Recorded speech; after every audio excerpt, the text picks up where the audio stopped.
ಹೀಗೊಂದು ರೆಸಿಪಿ ಬೇಕು, ಮಾಡೋದಕ್ಕೆ ಸುಲಭ ಆಗಿರಬೇಕು, ನೋಡೋದಕ್ಕೆ ಸ್ಪೆಷಲ್ ಅನಿಸ್ಬೇಕು, ಆರೋಗ್ಯಕರವಾಗೂ ಇರಬೇಕು. ಹೀಗೆ ನೀವೇನಾದರೂ ಹುಡುಕ್ತಾ ಇದ್ದರೆ ಈ ರೆಸಿಪಿನ ಮಾಡಿ ನೋಡಿ. ನಮ್ಮನೇಲಂತೂ ಎಲ್ರಿಗೂ ತುಂಬ ಇಷ್ಟ. ನಮಸ್ತೆ ವೆಜ್ ರೆಸಿಪೀಸ್ ಆಫ್ ಕರ್ನಾಟಕಕ್ಕೆ ನಿಮಗೆಲ್ರಿಗೂ ಮತ್ತೊಮ್ಮೆ ಸ್ವಾಗತ. ಮೊದಲಿಗೆ ಒಂದು ಬಾಣಲೆಯಲ್ಲಿ 2 ಪುಟ್ಟ ಕಪ್ಪು ನೀರನ್ನು ಕುದಿಯೋದಕ್ಕೆ ಇಡಬೇಕು. ಕುದಿಯೋಷ್ಟೊತ್ತಿಗೆ ಜೊತೆಗೆ ಒಂದು ಸಣ್ಣ ಚಮಚದಲ್ಲಿ ಅರ್ಧ ಚಮಚ ಉಪ್ಪು, ಒಂದು ಅರ್ಧ ಚಮಚದಷ್ಟು ತುಪ್ಪನ ಸೇರಿಸ್ಕೊಳ್ಳಿ. ನೀವು ಯಾವ ಕಪ್ಪಾದರೂ ಬಳಸ್ಬೋದು, ಉದ್ದಕ್ಕೂ ಅದೇ ಕಪ್ಪು ಬಳಸಿ ಅಷ್ಟೇ. ನಾನು 120 ml ಹಿಡಿಯುವಂತಹ ಒಂದು ಪುಟಾಣಿ ಕಪ್ಪನ್ನು ಬಳಸಿದ್ದೀನಿ. ನೀರು ಕುದಿಯೋದಕ್ಕೆ ಶುರು ಆದ ಕೂಡಲೇ 1 ರಿಂದ 1.5 ಕಪ್ಪಷ್ಟು ಅಕ್ಕಿ ಹಿಟ್ಟನ್ನು ಹಾಕಿ ಮಚ್ಚಬೇಕು. ಅಕ್ಕಿ ಹಿಟ್ಟಿನ ಗುಣಮಟ್ಟದ ಮೇಲೆ ಪ್ರಮಾಣ ಹೆಚ್ಚು ಕಡಿಮೆ ಆಗ್ಬೋದು. ಈ ರೀತಿ ಗಟ್ಟಿ ಆದಮೇಲೆ ಸ್ಟವನ್ನು ಆಫ್ ಮಾಡಿ ಬಿಸಿ ಆರೋದಕ್ಕೆ ಬಿಡಬೇಕು. ಬಿಸಿ ಆರಿದ ಮೇಲೆ ಕೈಗೆ ತುಪ್ಪ ಹಚ್ಕೊಂಡು ಚಿಕ್ಕ ಚಿಕ್ಕ ಉಂಡೆಗಳನ್ನು ಮಾಡಬೇಕು. ಹಿಟ್ಟು ಮೆತ್ತಗಿರಲಿ, ಆದರೆ ಈ ಪಿಚ ಪಿಚ ಅಂತ ಇರಬಾರ್ದು. ಚೆನ್ನಾಗಿ ಒಂದು ಚಂದದ ಉಂಡೆ ಮಾಡೋದಕ್ಕೆ ಆಗಬೇಕು. ನಿಮ್ಮ ಹತ್ರ ಅಕ್ಕಿ ಹಿಟ್ಟಿಲ್ಲ ಅಂದರೆ ಅಕ್ಕಿ ನೆನೆಸಿಟ್ಟು ರುಬ್ಬಿ ಆನಂತರ ಮಚ್ಚಿ ಗಟ್ಟಿ ಮಾಡಿಕೊಂಡು ಮಾಡ್ಬೋದು. ಆ್ಯಕ್ಚುಲಿ ಹಳೆ ಕಾಲದಲ್ಲಿ ಸಾಂಪ್ರದಾಯಿಕವಾಗಿ ಹಾಗೆ ಮಾಡ್ತಾ ಇದ್ದಿದ್ದು. ನಾನು ಮಾತ್ರ ಅಕ್ಕಿ ಹಿಟ್ಟನ್ನು ಬಳಸ್ಕೊಂಡು ತೋರಿಸ್ತಾ ಇದ್ದೀನಿ, ಸುಲಭ ಆಗುತ್ತೆ ಅಂತ. ಇಲ್ಲಿ ಹೀಗೆ ಮಾಡಿರೋ ಉಂಡೆಗಳನ್ನು ಈಗ ನಾವು ಆವಿಲಿ ಬೇಯಿಸಬೇಕು.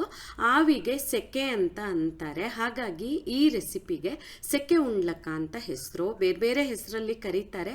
ನಿಮಗೆ ಬೇರೆ ಹೆಸರು ಗೊತ್ತಿದ್ರೆ ನನಗೆ ತಿಳಿಸಿ. ಇದೊಂದು ತುಂಬ ಹಳೆ ಕಾಲದ ರೆಸಿಪಿ, ನಮ್ಮಮ್ಮನ ಕೈಯಿಂದ ಕಲ್ತಿದ್ದು. ನಾನಿಲ್ಲಿ ಇದನ್ನು ಅಗರೋ ಮಲ್ಟಿ ಕುಕ್ ಕೆಟಲಲ್ಲಿ 7 ರಿಂದ 8 ನಿಮಿಷ ಬೇಯಿಸ್ತಾ ಇದ್ದೀನಿ. ನೀವು ಇಡ್ಲಿ ಬೇಯಿಸೋ ಥರ ಯಾವುದ್ರಲ್ಲಿ ಬೇಕಾದರೂ ಬೇಯಿಸ್ಬೋದು. ಜಾಸ್ತಿ ಪ್ರಮಾಣ ಆದರೆ ಸ್ವಲ್ಪ ಜಾಸ್ತಿ ಹೊತ್ತು ಬೇಯಿಸಬೇಕಾಗ್ಬೋದು.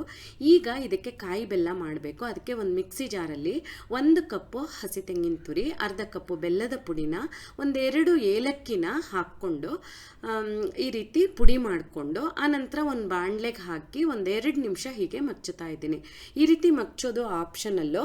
ಬೆಲ್ಲ ಎಲ್ಲ ಕರಗಿ ಚೆನ್ನಾಗಿ ಹೊಂದ್ಕೊಂಡು ಎಕ್ಸ್ಟ್ರಾ ನೀರೆಲ್ಲ ಇದ್ದರೆ ಹೋಗುತ್ತೆ, ಒಂಥರ ಉಂಡೆಗಳಿಗೆ ಕಾಯಿ ಬೆಲ್ಲ ಹೊಂದ್ಕೊಳ್ಳೋದಕ್ಕೆ ಚೆನ್ನಾಗಾಗತ್ತೆ ಅಂತ ನಾನು ಮಚ್ಚುತ್ತೀನಿ ಅಷ್ಟೇ. ಆನಂತರ ಸ್ಟವನ್ನು ಆಫ್ ಮಾಡಿ ಆವಿಲಿ ಬೇಯಿಸಿರೋ ಅಕ್ಕಿ ಉಂಡೆಗಳನ್ನು ಹಾಕಿ ಒಂದ್ಸಲ ಈ ರೀತಿ ಚೆನ್ನಾಗಿ ಮಚ್ಚಿದ್ರೆ ಆಯಿತು. ಹಬ್ಬ ಹರಿದಿನಗಳಲ್ಲಿ ಸಂಜೆ ತಿಂಡಿಗೆ ಅಥವಾ ಬೆಳಿಗ್ಗೆ ತಿಂಡಿಗೆ ಸಡನ್ನಾಗಿ ನೆಂಟರು ಬಂದರೆ ಎಲ್ಲ ಇದನ್ನು ನೀವು ಮಾಡ್ಬೋದು. ತುಂಬ ಸುಲಭವಾಗಿ ಆಗುತ್ತೆ. ನೋಡೋದಕ್ಕೂ ನೋಡಿ ಎಷ್ಟು ಚೆನ್ನಾಗಿ ಅನಿಸ್ತಾ ಇದೆ.